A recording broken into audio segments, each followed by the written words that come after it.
The thing is, I have nothing to complain about really in terms of all the stuff I have. That's I've But got a new studio in the just Comm. we're all human, and being creative is like, it's a rocky road, man. Do you know what was really nice? Was building a studio using instructions, and there was no other way of doing it apart from what the instructions. That's why I like just cooking. follow. You know what? It was just so nice. It was like painting the wall. There's only one way of painting, with a roller. Exactly. Business that there are literally 5 billion ways to do it. Yep. And so many different spinning blades. I totally get it. Welcome to the Honest Designers Show, your transparent look into life as a modern designer. My name's Tom Ross, and I'm the founder at designcuts.com. And this week I'm joined by my fellow Brit and hand lettering expert Ian Barnard, American retro design expert Dustin Lee, and the ever-talented South African illustrator Lisa Glans. In this week's episode, we talk all about how to use design to sell stuff effectively. Dustin believes that design is simply art intended to help sell, and I tend to agree with him. With that in mind, how do we ensure that our design work is effective as well as simply being aesthetically pleasing? Without further ado, let's get into the show.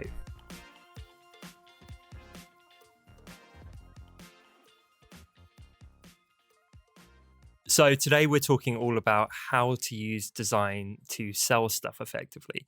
And I think we've touched on this in the past. I remember, Dustin, you talking about this, the whole thing of kind of art versus design, and how art can be just beautiful for the sake of it, but often design really has a commercial element, right?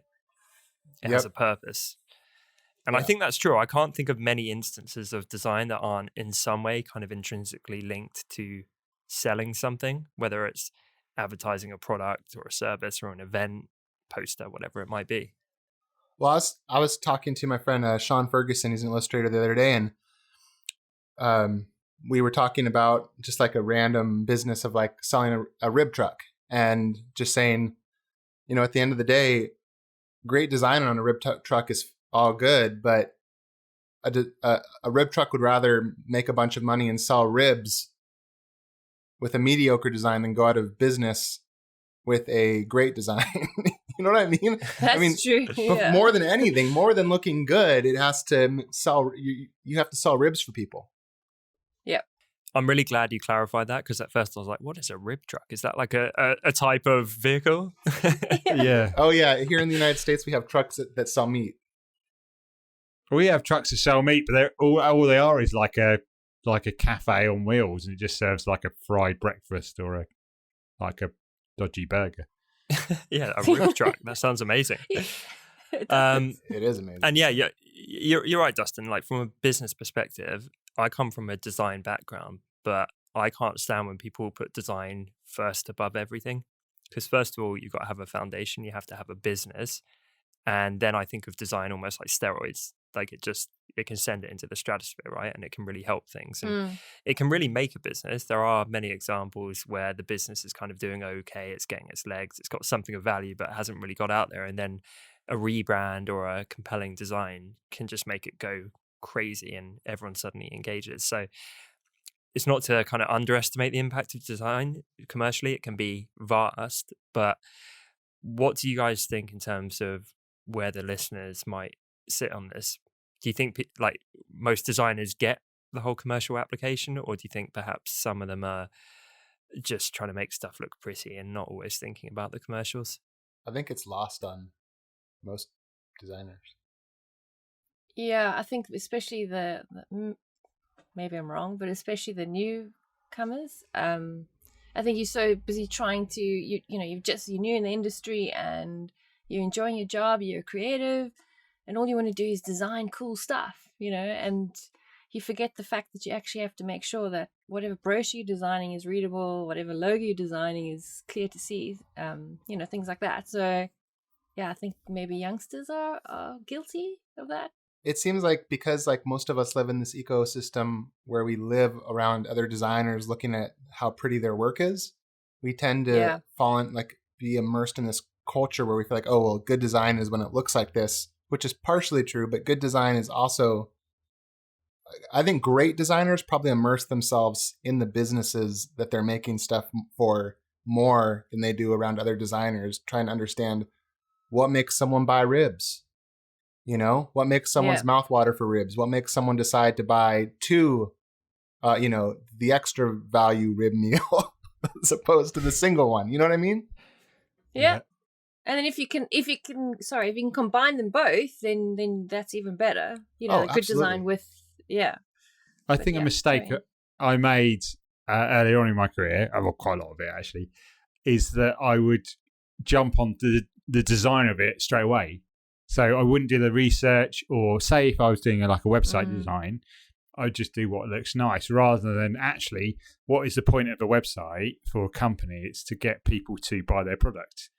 So, you want to use, you want to look at the sort of structure. You want it to be as clear as possible, how to get to certain places on the website, how to, go through that. And a lot of that is done by the mechanics of it rather than the design some of the times, design is sort of like, once that's all planned and you've done the research, you've done, some testing, then I suppose then on top of that, then you make it look good. And I think I just jumped all those stages, did it, and then they wonder why they'd go, well, that doesn't work and that doesn't work, and not really getting the results we're looking for. So, yeah. I think a lot of people make that mistake. When I was starting out, there was a lot more print, design going on. Web design was, gosh, I really do sound old now. Web design was kind of newish, and it was always interesting to see.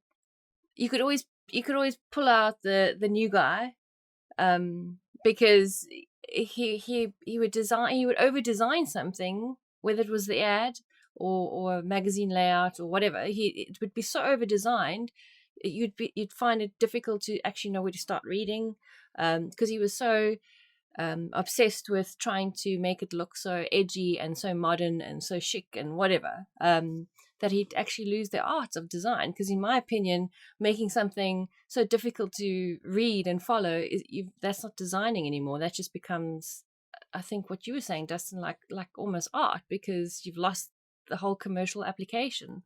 It's not selling anything anymore. You know that expression, KISS. Yes, keep it simple, stupid. Yeah, exactly. And it's so true. And I certainly found, particularly in the earlier days, the simplistic design was nigh and impossible.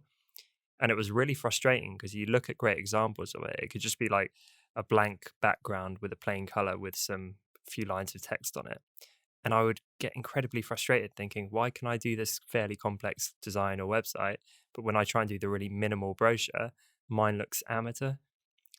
And it's because of it's experience, and it's just the finesse of like the tiny details and balance and all those things that you learn over time. But they definitely do play into the commercial application, and I think part of that is the perception. Some of it is clarity, like you say, with being able to read it. Some of it is like the conversion of how it literally sells, but others is that kind of that perception, that brand awareness, where someone can look at something and it feels high end, it feels in alignment with the brand. You know what I mean? Even though that's not like a direct sales conversion, that is very much commercial design in my eyes. If you're designing for like Louis Vuitton versus Walmart, they're going to have completely different styles. Yeah, because good application good design application doesn't mean it has to be, a terrible design or unsophisticated or whatever, as you said. I mean, it can still have all those elements that classify a good design. You just have to take into consideration the end user. It's the same with illustration. I think artists might get this wrong as well. I mean, I know I did when I first started out. You're so precious about your work because you're seeing it from a fine art point of view, when in actual fact what you're doing, you're creating commercial artwork. And commercial artwork means that whatever that artwork is going on needs to sell that product. So you can't start being so precious about applying your own stuff so much that it actually loses the appeal to the masses, because then it's not commercial anymore. 100%. Yeah. We see this all the time at Design Cuts, and we've actually started doing it. This is how seriously we take commercial design, where we will work with our designer partners and help them redesign their own preview graphics. I don't know if you guys knew that, because we never have to do it with you guys, because your previews are always on point and do a great job of that. But a lot of people there create these beautiful, intricate products, which are fantastic. And then they either rush the previews, or the previews just they're not strong enough commercially. And that'll be stuff like showing a before and after of how the product can benefit your work. If it's a tool like a brush or a texture or something, it quite often is brand application, sparking people's imagination. Okay, it's nice, I get all this stuff, but how is it actually going to be used? It's calling out key features. It's trying to make it all consistent. It's kind of dropping a few bits which aren't working visually. It's all of these things come together, and we actually get the data on this. It makes a huge difference. Otherwise, why invest the time? So in many cases, we actually redesign our design partners' previews in-house ourselves. And that's how seriously we take it. Like, we don't just slap up anything. Like, if it's not up to scratch, we work with them, we consult with them, and then they benefit from that because they get the long-term sales from the new previews in many cases. But as I say, we literally get the data of like how important it is, because it's your shop front.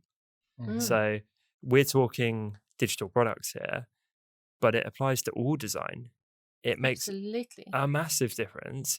And there is definitely a difference between looking nice and actually thinking about the end user and about the customer, as I think Ian was saying before. And Ian, as you said, it's putting in that work up front. I think the urge is to dive straight into the creative.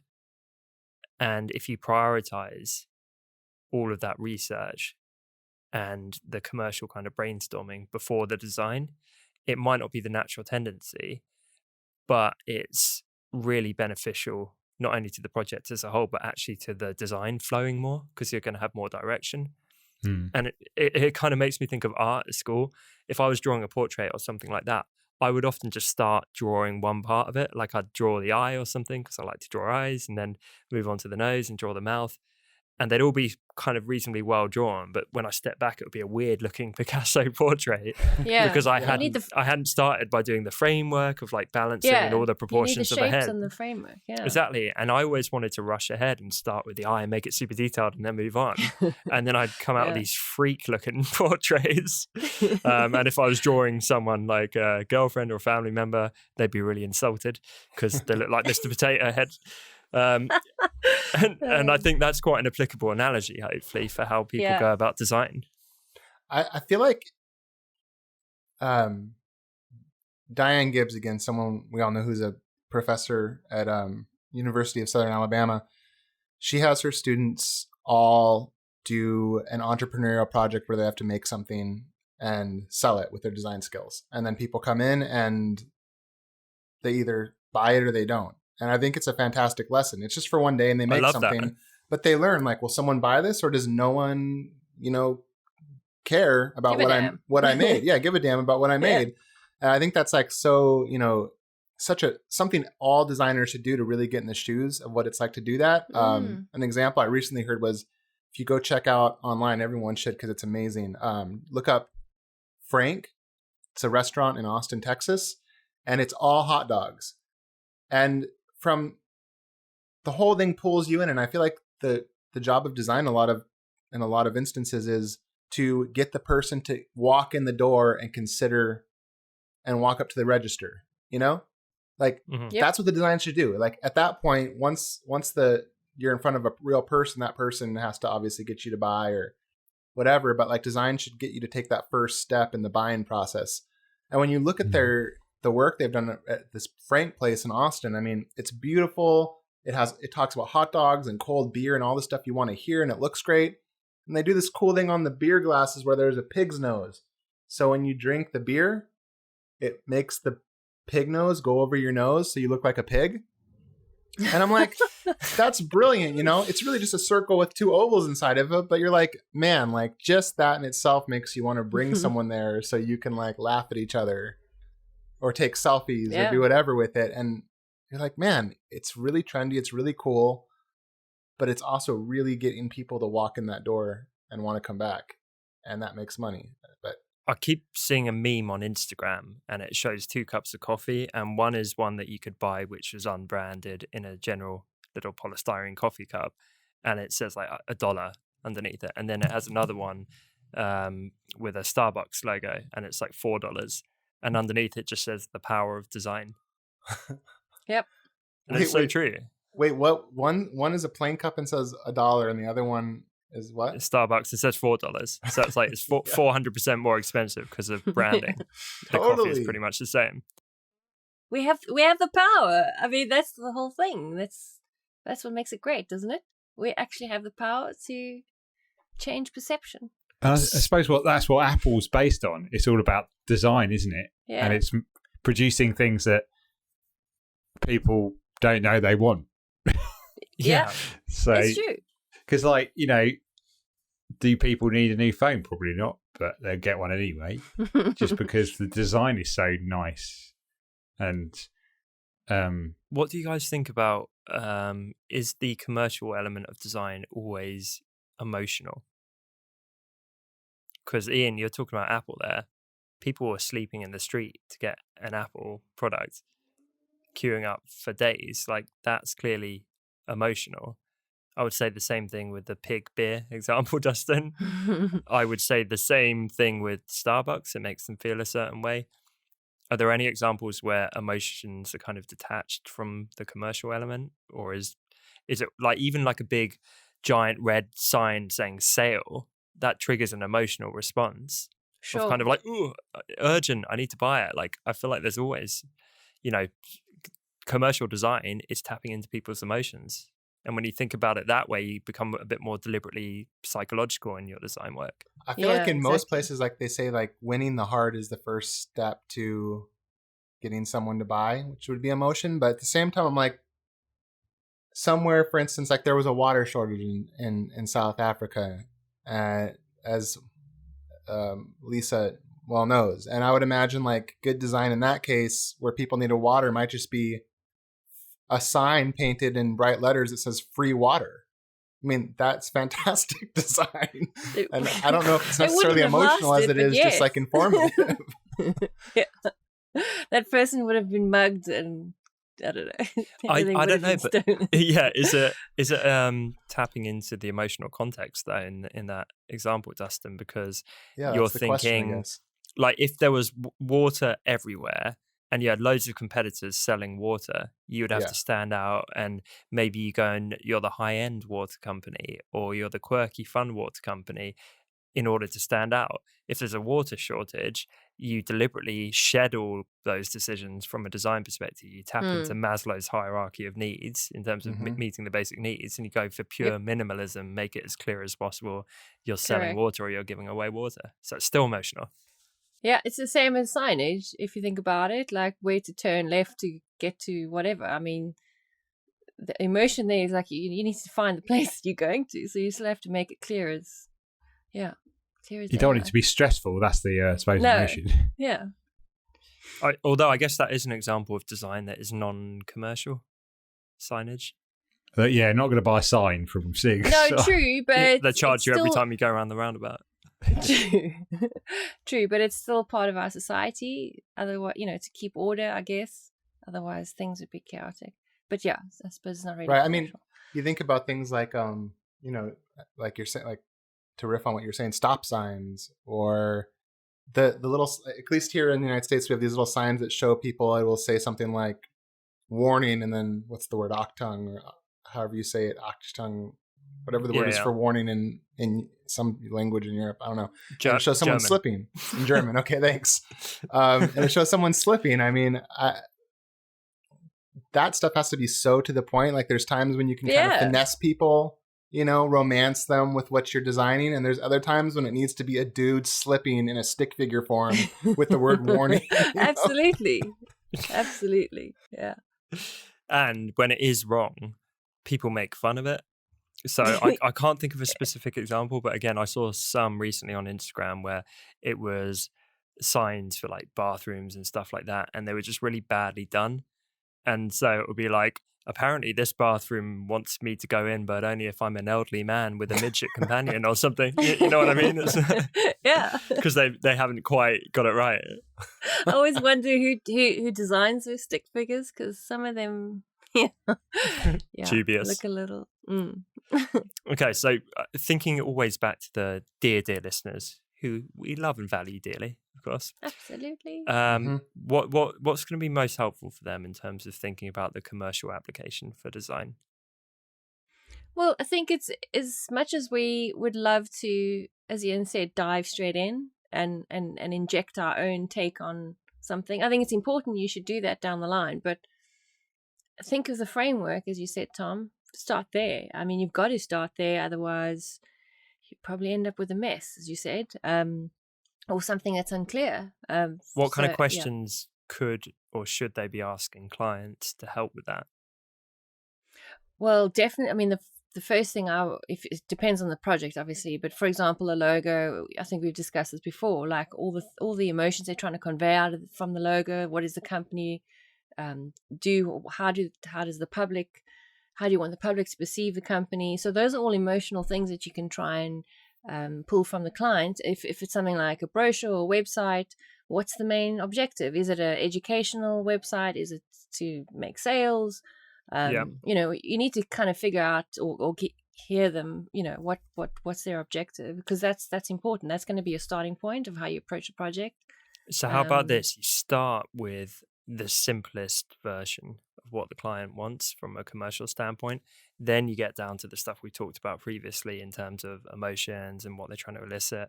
And then you get more granular again. But constantly, you could write it on a Post-it note and stick it on your laptop or whatever, thinking of that top thing. So if the top thing is to sell more coffee, then it's great you're doing all the legwork as well. And okay, how are we going to do that? Well, we're going to tap into these emotions, etc., etc. But if you're designing and the whole time it's staring you in the face, this design needs to sell more coffee. Yeah, it's kind of ingraining it. I suppose another thing you do is get in your mind of, you know, find out from them what their average person buying coffee is, and get in that mind of what, you know, like say it's like a businessman or woman on their way to work is the, you know, their prime customer because of where they're based.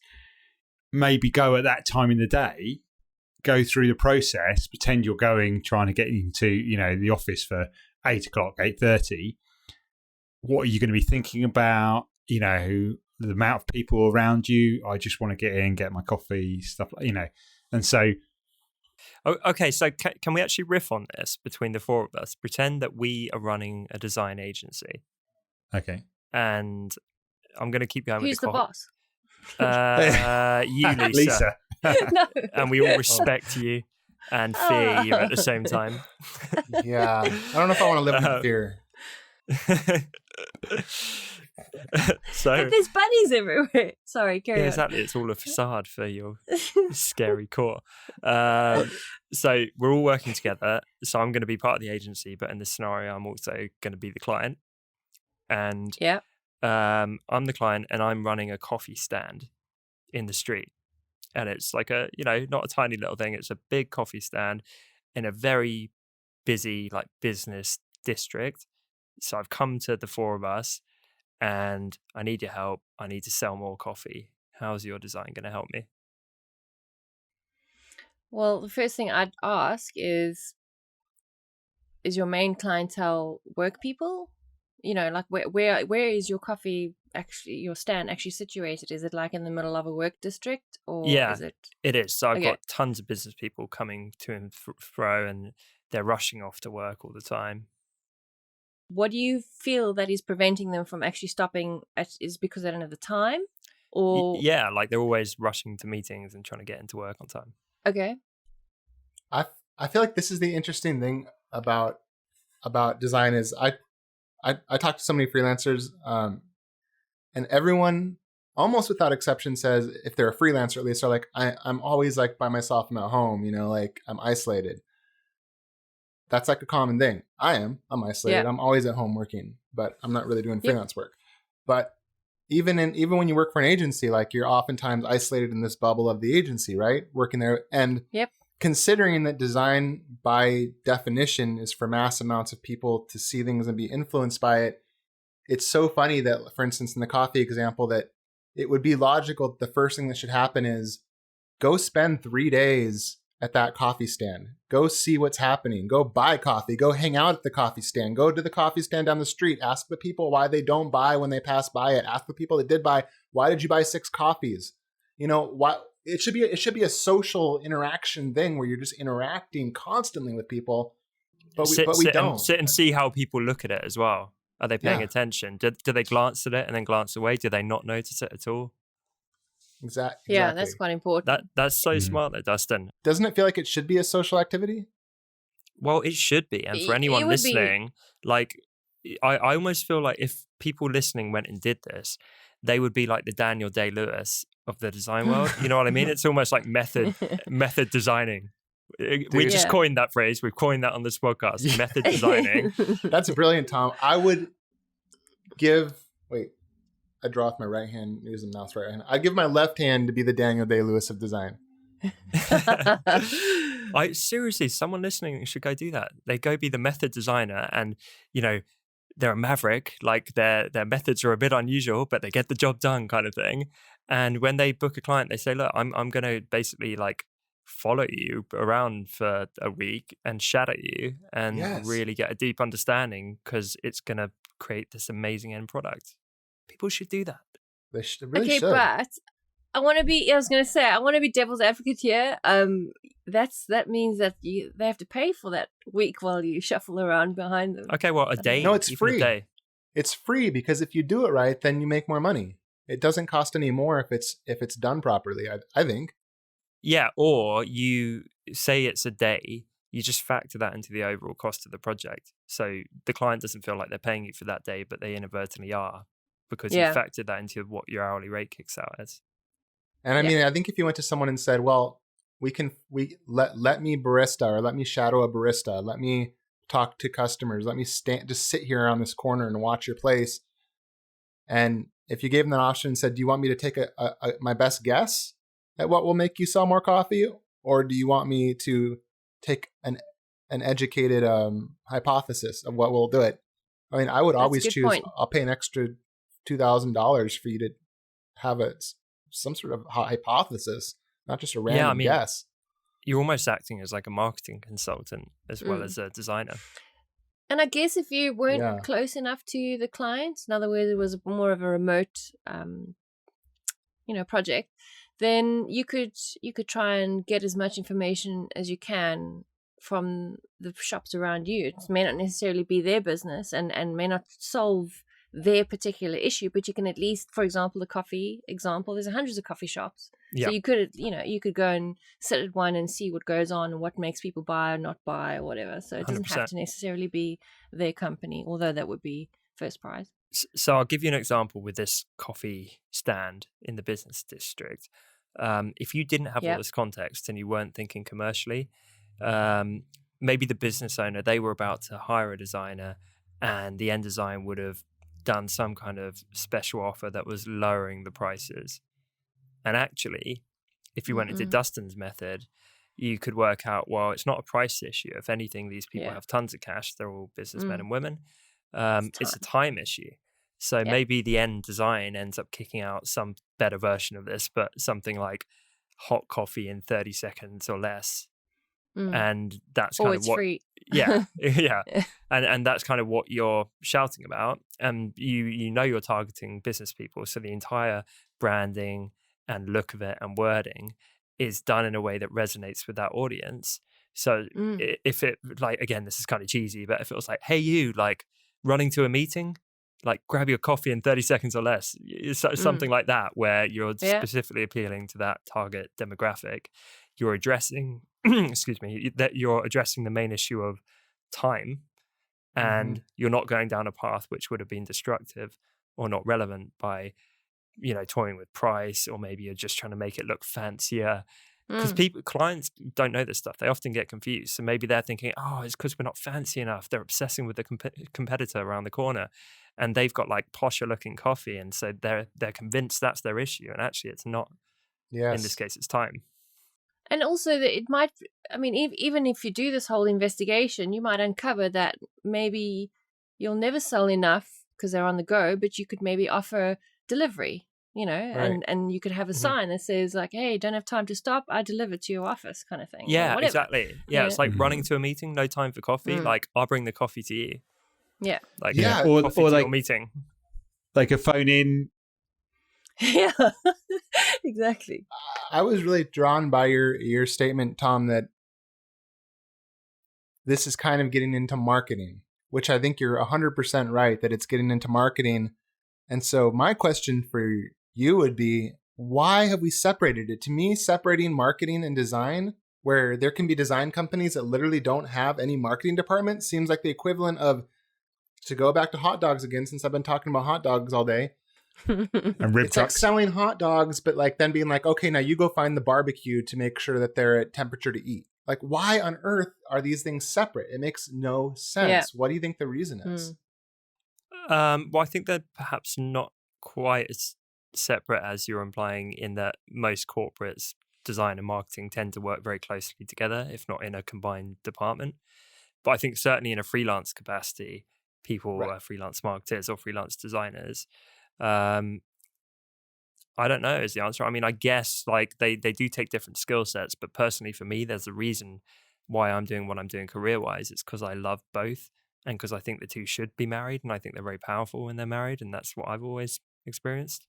But Dustin, I think you're right. Unless the things have changed, in my time in graphic design school, they didn't teach you enough marketing. I mean, they may have touched on it, but it certainly wasn't enough of an in-depth approach on how to, incorporate that into your work. Because as you said, that's what commercial art is, you got to take that into consideration. I don't know. That's weird, actually. Every designer that thinks that putting new or free or coming up with, I mean, in the context that's logical for the business, any designer who's like, I don't want to use that because I don't think it looks good or it's cool or will look good to do this in my portfolio, needs to go out and sell something where they feel the burning sting of not making a dime, and then see what using certain words or doing certain things does. I mean, so true. You should feel the pain of not doing something and doing something. You know what I mean? Yep. 100%. And I feel like a stereotype exists that there is perhaps a tension sometimes between design and marketing. If it is in a corporate department or something, where the marketers want one thing and the designers feel like they're treading on their toes and they want to make stuff look pretty. Yeah. And really they should be allies, right? They should be helping one another. Definitely. Oh yeah. But yeah, the left hand should know what the right hand's doing. Yeah, and also it's different personalities that choose those career paths. So that's where I think it's a little, I don't know. But it's great, like when they feed each other. This is something we're trying internally right now, in that you can get someone who is on the marketing side diving into the data really deep, and then they bring that to the creative side, and it's like, oh, great, because I was struggling to find direction here, and now I've got all the data to actually inform my decisions, and that's how it should work. But it doesn't always. Yes, but it doesn't. Yeah. Yep. I mean, I just remember from when I was working in magazines, we would actually dislike them because they would come in and say, we sold this space to a client, he wants this and he wants that, and it would end up looking like a dog's breakfast. But and you'd argue with them and say it looks terrible. And he said, yeah, but that's what the client wants. So they wouldn't consider the design; they would just sell it as is, Isn't that sales though, rather than marketing? Or sales? Yeah, and I marketing guess to a point, because they would, same with the marketing of the magazine, like how they would approach the whole designing of the cover and the this and the next thing. I just, to me, they didn't always get it right, but that's, maybe I'm wrong. I don't know. No, not at all. And but I've seen the other side of the coin, where business people are actually getting fed up with designers for antagonizing over trivial things which don't seem to matter. That's true. That is And so true. having a foot in both camps, I actually really empathize with that, because I've seen some designers, I'm like, seriously, like, you've been tweaking a shade Stupid, of yellow for 3 days. Yeah. No one cares. That's so true. So I guess they possibly help balance each other out Yeah. a little bit, because I've certainly been guilty of it, where I just veer down one side of it far too much, usually the design side, Yeah. and get really carried away. And I suppose at freelancers, you really need to have both a marketing side and the business side, with your design thing. There's like that triangle of skills to help your business sort of grow and being able to offer that. Especially as a freelancer, man, I can't think of many freelancers that make a good living that aren't good marketers, aren't good at marketing themselves and opening up opportunities for themselves and remembering or seeing the opportunity and injecting themselves. You know what I mean? You have to be as a freelancer. No one hands it to you. Yep. Yeah. For sure. So have you guys, just on kind of a final note, this thinking way back when we all got started, what were some of the biggest struggles that you found in terms of commercials or commercial application for your work? Oh, I know for me, I worked for a variety. I was never an agency designer. That was always the holy grail thing I wanted to do, but I was always an in-house designer or a freelancer. And when I worked for a company called Pay to Exist. I always feel funny saying that name. But I worked for them, and it was very small, and I got to see, here's how a sales funnel works. Here's how the customers find us. Here's what makes them decide to purchase something. Here's what we do after they purchase something. Here's how we try to develop that relationship further so they buy more things. When I saw that, it was like seeing this thing I didn't even know existed. It was like I didn't know what I didn't know. I didn't even know that existed. And when I saw it, I was like, well, no wonder this is so hard. You know what I mean? Like, yeah, it's. I don't even feel like it's really, to be effective, an option to conveniently ignore the fact that understanding how to persuade people is important.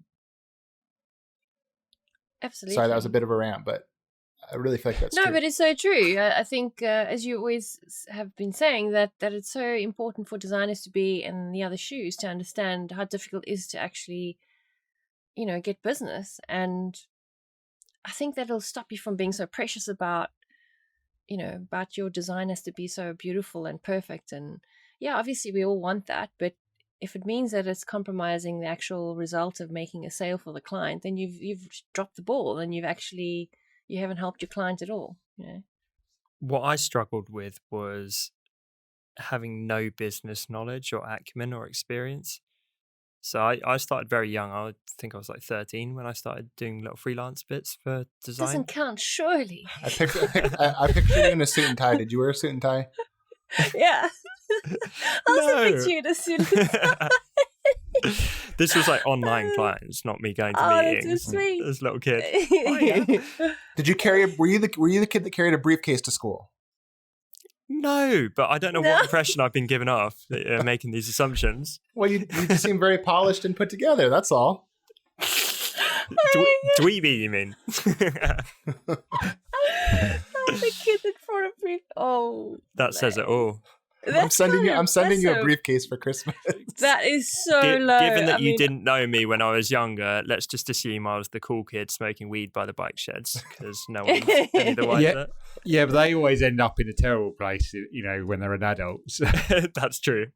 That is so true. Yeah, Yeah, it's those briefcase carriers that end up somewhere important. Just to clarify, didn't carry a briefcase. Did you have a flat cap? I love that you felt like you were. Did I have a flat cap? No, because I didn't go to school in the 1800s. So that was that. Classic. I've forgotten what I was going to say now. You were talking about when you were 13. Yeah. Very So I had no business experience, and I would say the thing which has helped my design work more than anything has actually been gaining business experience. And I'm not sure I necessarily have an answer for the listeners who perhaps don't want to go down that path and explore business, and they want to 100% stick to design, because it truly has been the most helpful thing in the world. I remember some of the early clients, and I just had no idea about what their business was doing. So funny enough, I just focused on making stuff look pretty, and the commercial application often sucked on the back of that. And it literally has taken it to the next level, having a deep understanding of how the business side works and how much that needs to feed the design. But I don't really know if there's a shortcut beyond running a business to understand that stuff. Like, there's only so much you can get from questionnaires and things. Right. Well, I mean, a lot of us start in companies. We start out our, design careers in companies. So the how I learned that was actually paying attention in those very boring meetings when they are discussing numbers and subscriptions down and what are we going to do to get it back up. And normally as a designer, you just switch off and you wait for your section to come around, and then you participate. But you can learn a lot. So if you have the opportunity to be in those meetings, pay attention. It's a good idea, actually. Yeah. And two, for people that don't want to learn it or aren't interested, just remember, if you're doing work where you can come back to that client and say, my work was free to you, and in fact it made you a big profit because I did it in a way that made you money, you're guaranteed to have repeat clients. No one is going to turn down a designer that every time it does work for them, more money comes in than they invested. They'll continue to hire you. If you make something pretty and it doesn't increase the monthly revenue of the business, what's the point in hiring you again? And it can be quite measurable, especially with online stuff. I loved that when I was doing web design, where the redesign just went live and we doubled our sales. It was like, well, that felt good. I've literally had it where my work paid for itself in a month with some clients. And I was like, that's awesome. As it should. I mean, that's like such a winning thing, right? I mean, I've hired people and then it's like made me like so much money. I'm just like, yeah, you're going to get work again and again and again and again until you start turning it down. If you're the designer, it makes you so confident because you go out to the next potential client and you're like, well, I just made this dude a load of money and I can do the same for you. There is nothing better, I think you could say that to somebody than that. Yeah. It's good feedback if you can have that on your, like as a case study for something you've done, and you can have the client say, yeah, we doubled our revenue in 1 month or in a couple of months. Yeah. Everyone else's testimonial is like, oh, they were a joy to work with and sent a lovely email. And it's like, great, but did they get your results? I mean, exactly. The universal language is love, but like the universal language is also money. That is a pity. For everyone listening, and I guess we could kind of wrap up here. If you've been designing for all this childish notions of like passion, creativity, just throw that right in the trash. And think about the green. Get the dollar out, because that's where it's at. That's so funny. And just disregard everything I just said. But yeah, hopefully there's a few ideas today for everyone listening. And as always, if you've got any questions, hit us up on social media. Been checking out #HonestDesigners actually on Instagram. I went the other day. I don't know if you guys saw on my story. And there's about 600 posts on there, because everyone's been starting to do these challenges and share their work. And it had been a little while holding my hands up here since I checked it out, and I was like, whoa, like this is starting to blow up a little bit. That's so cool. Yeah, as always, like not only share your work, but if you have any specific questions, tag us up in there, tag our individual Instagrams as well, and we're even more likely to see it then. And yeah, I promise you, like if you're struggling with an aspect of your business, put out like a little video or a image with a description and be like, I would love to know this. Help me out, Honest Designers. And you get the 4 of us, like free consultants helping you out. Exactly. At the very least, we'll tell you what didn't work, and you cannot do that. Yeah. We're good at that. Just every person would be like, you're not thinking about the money enough. Just be more cash oriented, my friend. Cool. Well, that's it from us, but see you next time. Bye. See you later. Bye. Thanks so much for listening to this week's episode. We hope that it got you thinking about how to design more effectively for your clients. As always, you can find full show notes over at honestdesigners.com or find us over on iTunes by searching for The Honest Designers Show. If today's episode helped you, then it would mean the world to us if you took just a moment to leave us a quick review over on iTunes, as this is the best way for other designers to discover the show. Thanks again for tuning in, and we will see you next week right here on The Honest Designers Show.